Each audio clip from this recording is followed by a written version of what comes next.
आज है 29 जुलाई और वक्त हो रहा है 11:30 AM।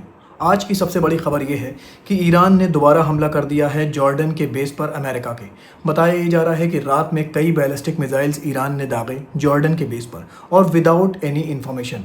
जबकि ईरान ने पहले कहा था कि हम तभी अमेरिका के बेस पर हमला करेंगे जब अमेरिका हमारे ऊपर हमला करेगा। हम सिर्फ रिटेलिएशन में अटैक करेंगे, मतलब अगर हमारे ऊपर अटैक होता है तभी हम हमला करेंगे।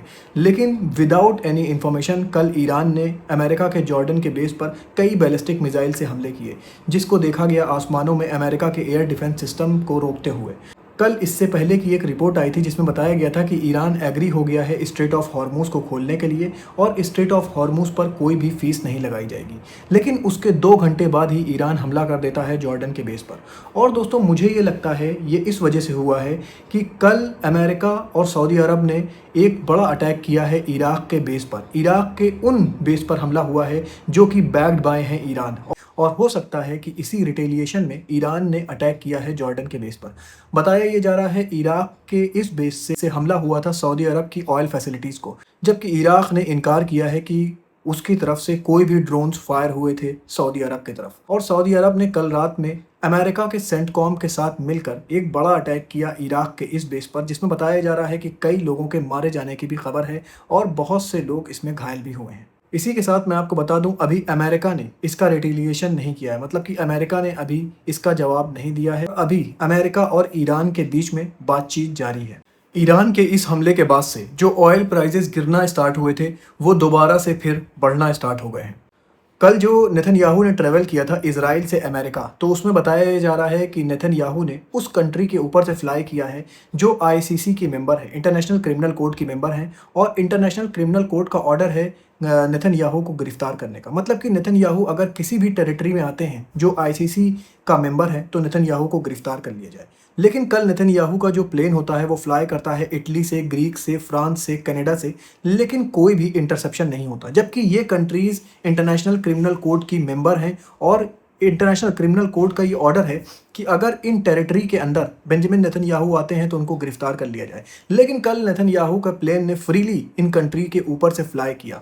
इससे ये साफ पता चल रहा है कि अमेरिका और इजराइल की नज़र में इंटरनेशनल क्रिमिनल कोर्ट की कोई भी अहमियत नहीं है। मैं आपको बता दूं, 2002 में अमेरिका ने इंटरनेशनल क्रिमिनल कोर्ट से बैकआउट कर लिया था और 2025 में इंटरनेशनल क्रिमिनल कोर्ट पर सैंक्शंस भी लगा दिया था अमेरिका ने। इसके बाद से मैं आपको बता दूं, काफ़ी ज़्यादा प्रोटेस्ट हो रहा है। जितनी भी 125 कंट्रीज़ हैं इंटरनेशनल क्रिमिनल कोर्ट में, वो नेतन्याहू के खिलाफ प्रोटेस्ट कर रही हैं और अपनी कंट्रीज़ के खिलाफ भी प्रोटेस्ट कर रही हैं कि आपकी टेरिटरी में नेतन्याहू आए, उनका प्लेन आया, उसके बाद भी आप लोगों ने गिरफ्तार नहीं किया। कहीं ना कहीं दोस्तों इन सारी कंट्रीज़ को डर है इजराइल और अमेरिका का। इस वक्त नेतन्याहू वॉशिंगटन में है और बताया ये जा रहा है व्हाइट हाउस के बाहर काफ़ी बड़ा प्रोटेस्ट हो रहा है जिसमें वहाँ के ज्यूज़ भी शामिल हैं। और उनका कहना है कि बेंजामिन नेतन्याहू एक इम्पोस्टर है, मतलब कि वो ज्यूज़ का उन्होंने एक चोला ओढ़ रखा है और वो ज्यूज़ कम्युनिटी की आड़ में जेनोसाइड्स कर रहे हैं। ज्यूज़ कम्युनिटी के मेंबर ने कहा कि ज्यूडिज़म इसकी इजाज़त नहीं देता जो बेंजामिन नेतन्याहू कर रहे हैं। उन्होंने कहा कि वो ज्यूडिज़म की आड़ में ये सब सारी चीज़ें कर रहे हैं और हम ज्यूज़ को पूरी दुनिया में बदनाम कर रहे हैं। अब मैं आपको वेदर रिपोर्ट बता दूं, फ्रांस की जो वाइल्ड फायर है अभी वो थमी नहीं है। बताया ये जा रहा है कि ऐसा फिनोमेना देखा जा रहा है फ्रांस के अंदर जो कि पहले शायद कभी नहीं देखा गया हो। फ्रांस की आग के बाद जो धुएं आसमान की तरफ उठे थे, अब उन धुओं ने बादल की शक्ल इख्तियार कर लिया और बताया ये जा रहा है बाकायदा उन धुओं के अंदर बिजलियां चमक रही हैं। जिस तरह बिजलियां बादल के अंदर चमकती हैं उसी तरह बिजलियां इन धुओं के अंदर चमक रही हैं। जब एक एनालिस्ट से इसके बारे में पूछा गया तो उन्होंने बताया कि इस तरह के बादल दूसरे प्लैनेट्स पर देखे जाते हैं, कि वीनस हो गया, जुपिटर हो गए, इस तरह के प्लैनेट के अंदर ये जो हॉट गैसेज होती हैं जब ये ऊपर उठती हैं उससे बादल बनते हैं और इन हॉट बादल के अंदर और इन हॉट क्लाउड्स के अंदर इस तरह की बिजलियां देखी जाती हैं जो कि अब फ्रांस में जो क्लाउड्स बन रहे हैं उसके ऊपर देखी जा रही हैं। बताया ये जा रहा है कि यूरोप के क्लाइमेट चेंज में ये बहुत बड़ा इवेंट हो रहा है। अब मैं कुछ ग्लिम्स आपको कल जो अर्थक्वेक आया था जापान में उसकी दिखा दूं। दोस्तों, ये जो वीडियो आ रहा है ये जापान से आ रहा है और बताया ये जा रहा है कि रोड जो ये शेक कर रही है ये 7.1 रेक्टर का जो अर्थक्वेक आया था जापान में, ये उसका नतीजा है। ये जो ट्रक है ये ऐसे शेक करने लगती है जैसे कि कोई खिलौना हो।